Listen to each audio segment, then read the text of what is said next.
Bismillahirrahmanirrahim. Assalamualaikum warahmatullahi wabarakatuh. Apa kabar hari ini? Alhamdulillah, luar biasa. Tetap semangat, semakin cerdas. Yes, yes, yes. Allahu Akbar. Alhamdulillah, hari ini kita kembali lagi belajar seperti biasa. Hari Senin, tanggal 11 Mei 2020, hari ke-18 Ramadan. Bagaimana puasanya, nak, lancar? Alhamdulillah, tetap semangat ya, sampai sebulan penuh ya. Oke, kemarin terakhir kita belajar tentang hafalan niat puasa dan doa berbuka puasa ya. Nah, sekarang Bu Guru akan putarkan lagi video tentang niat sholat tarawih. Setelah niat sholat tarawih, Bu Guru akan sambung dengan tema 7, subtema 4. Oke, sekarang perhatikan baik-baik video niat sholat tarawih.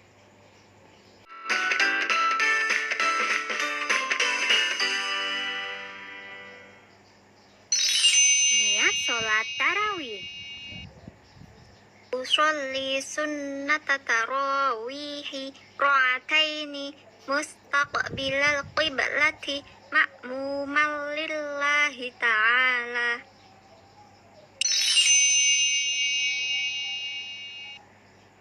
Usolli sunnata tarawihi ra'ataini mustaqbilal qiblati ma'muman lillahi ta'ala.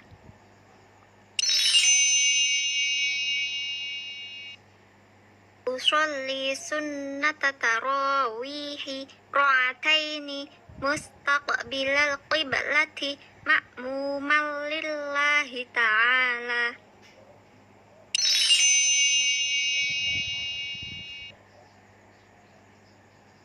Usolli sunnata tarawihi ra'ataini mustaqbilal qiblati ma'muman lillahi ta'ala. Nah, itu tadi video tentang niat sholat tarawih. Niat sholat tarawih ini bagaimana? Usolli sunnatat tarawih rok'ataini mustaqbilal kiblati ma'muman lillahi ta'ala. Niatnya sama dengan sholat duha, tinggal duhanya diganti menjadi tarawih. Paham ya? Oke, kita lanjut ke tema 7, subtema 4. Oke, pembelajaran ke-6. Bu Guru akan bahas tentang muatan bahasa Indonesia. Membedakan berbagai bahan pembuat benda. Yang pertama di sini ada meja, ada bangku, ada lemari. Meja, bangku, dan lemari terbuat dari kayu. Kenapa kayu? Kayu dipilih karena sifatnya yang keras dan kuat. Coba bayangkan kalau bangku terbuat dari kertas. Kuat tidak? Tidak. Maka dari itu meja, bangku, dan lemari terbuat dari kayu. Karena kayu bahannya kuat dan keras. Oke, selanjutnya ban, balon, dan karet gelang. Ban, balon, dan karet gelang terbuat dari karet. Kenapa karet? Karet dipilih karena sifatnya yang lentur. Bayangkan kalau balon terbuat dari kayu, bisa terbang tidak balonnya? Tidak ya. Nah, maka dari itu ban, balon, dan karet gelang terbuat dari karet karena bahannya lentur. Selanjutnya buku, majalah, dan koran terbuat dari kertas. Kertas dipilih karena ringan. Nah, bayangkan kalau bukunya terbuat dari besi. Wah, bagaimana nih beratnya bukunya di dalam tas ya? Pasti berat tas tak. Nah, maka dari itu buku, koran, dan majalah terbuat dari kertas karena kertas bahannya ringan. Selanjutnya ada kaca jendela, akuarium, dan gelas terbuat dari kaca. Kenapa kaca? Kaca dipilih karena sifatnya yang kuat, tidak menyerap air, dan tembus pandang. Coba bayangkan kalau akuariumnya terbuat dari kayu, bisa tembus pandang tidak? Apakah kita bisa lihat ikannya? Tidak. Ya, maka dari itu kaca jendela, akuarium, dan gelas terbuat dari kaca karena kaca itu bahannya dapat tembus pandang, kuat, dan tidak menyerap air ya. Paham ya sampai di sini ya? Bahan pembuat benda. Oke, insyaallah. Lanjut, muatan matematika. Menjelaskan hubungan pengurangan dan penjumlahan. Perhatikan kalimat matematika yang ini. 54 ditambah 10 sama dengan 64 ya. Hasilnya mana sih di sini? Nah, ini hasilnya 64. Nah, ini penjumlahan. Kita mau bawa dia ke pengurangan. Bisa kita ubah menjadi pengurangan. Bagaimana caranya? Perhatikan ini. Cara yang pertama, hasilnya 64 ini kita tulis dulu yang pertama 64. Kemudian tadi tanda tambah kita ubah menjadi tanda kurang. Ya, karena kita mau ubah dia menjadi pengurangan, jadi harus pakai tanda kurang. Kemudian dikurang berapa? Dikurang, kita ambil kurang yang paling kecil dulu, yaitu 10. Kita kurang dengan 10. Hasilnya pasti sama dengan yang di sini. Ya. Ini cuma kebalikannya saja, Nak, ya. Jadi 64 kemudian kurang 10 sama dengan 54. Masa sih Bu Guru 54? Iya, kita tes coba.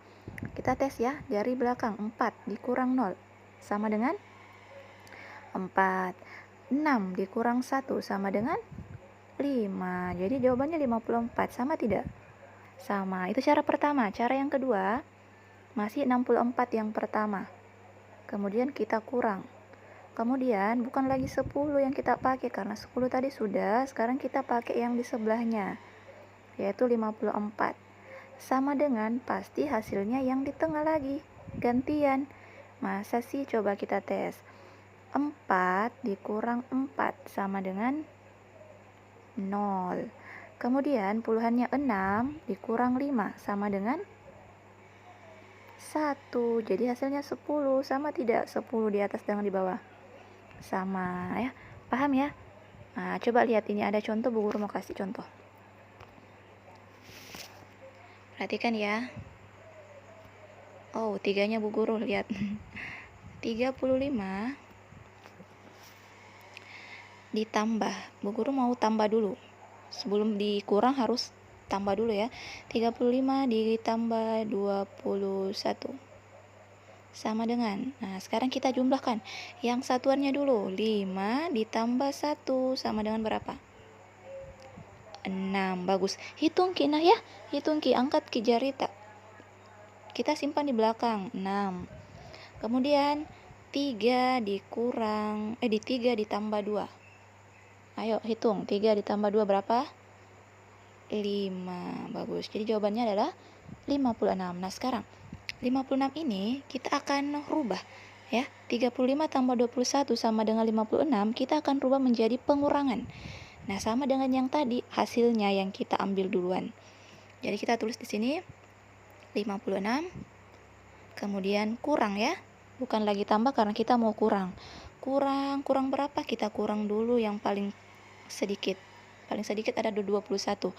Jadi kita kurang 21. Sama dengan, nah sekarang kita kurang dari satuannya. 6 dikurang 1. Ayo naikkan jarinya. 6 kurang 1 sama dengan 5. Kita simpan di satuan juga di belakang. Kemudian yang di depan, puluhannya 5 dikurang 2. Ayo naikkan jarinya. 5 dikurang 2 sama dengan 3. Bagus. Apakah sama hasilnya? 35 dengan yang di atas? Sama. Itu cara yang pertama. Sekarang cara yang kedua, masih 56 dikurang, bukan lagi 21 ya, karena di sini sudah pakai 21. Kita gantian, bukan lagi 21 tapi kita pakai yang di depannya lagi, yaitu 35 sama dengan 6 dikurang 5. Ayo naikkan jarinya. 6 dikurang 5 sama dengan 1. Bagus. 5 dikurang 3 sama dengan 2. Apakah sama hasilnya? 21 di atas sama yang di bawah? Sama. Paham ya? Paham ya? Insya Allah. Jadi ya, penjumlahan itu ada hubungannya penjumlahan dan pengurangan. Jadi kalau kita membuat kalimat matematika penjumlahan, kita bisa balik dia menjadi pengurangan dengan cara yang tadi ya. Kita berpatokan dari hasilnya dulu. Kalau hasilnya misalnya ini 56, ya hasil yang ininya kita kasih dia di depan ya. Paham ya? Insya Allah pasti paham. Nanti kalian lebih paham lagi kalau Bu Guru kasih tugas ya. Oke, kita lanjut ya. Pembelajaran ke-6, muatan PPKN. Menggunakan benda sesuai fungsinya. Benda yang digunakan sesuai fungsinya akan lebih awet atau tidak cepat rusak. Hal tersebut juga dapat menjaga keamanan dan keselamatan. Contohnya, perhatikan gambar yang pertama. Ada Jonas dan Dedi lagi bermain ayunan. Coba lihat, bermain ayunan itu tidak sambil berdiri, ya. Kalau Jonas dan Dedi bermain ayunan sambil berdiri, apa yang bisa terjadi? Bisa jatuh. Selain keselamatannya, barangnya juga ini, benda yang dia gunakan juga akan rusak. Mungkin saja talinya putus, ya kan? Jadi kita harus menggunakan bendanya ini sesuai dengan fungsinya. Jadi kalau bermain ayun nggak boleh berdiri, harus duduk, ya. Kemudian menggunakan alat kebersihan yang sesuai. Di sini ada Jonas lagi memegang sapu. Jadi sapu itu harus digunakan sesuai fungsinya. Fungsinya dipakai untuk menyapu, bukan dipakai untuk memukul. Paham ya? Oke, kemudian lanjut. Tidak mencoret-coret tembok. Nah, tembok ini, lihat Ki, bersih tidak temboknya? Bersih. Jangan gunakan tembok ini sebagai papan tulis untuk dicoret-coret, ya, karena itu bukan papan tulis, bukan buku yang mau dicoret-coret. Ini tembok dinding yang harus bersih dilihat orang. Jadi gunakan benda-benda yang di sekitar kalian itu sesuai dengan fungsinya. Paham ya?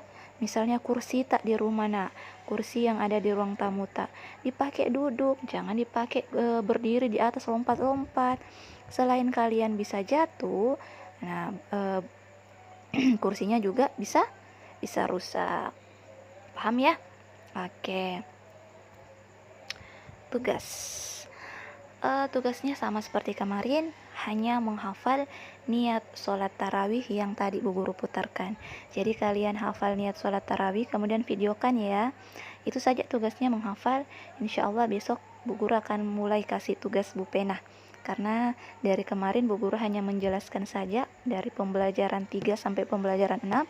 Jadi mulai besok Bu Guru akan kasih tugas untuk kalian karena sudah kemarin Bu Guru jelaskan, ya. Oke, sampai di sini ya. Assalamualaikum warahmatullahi wabarakatuh.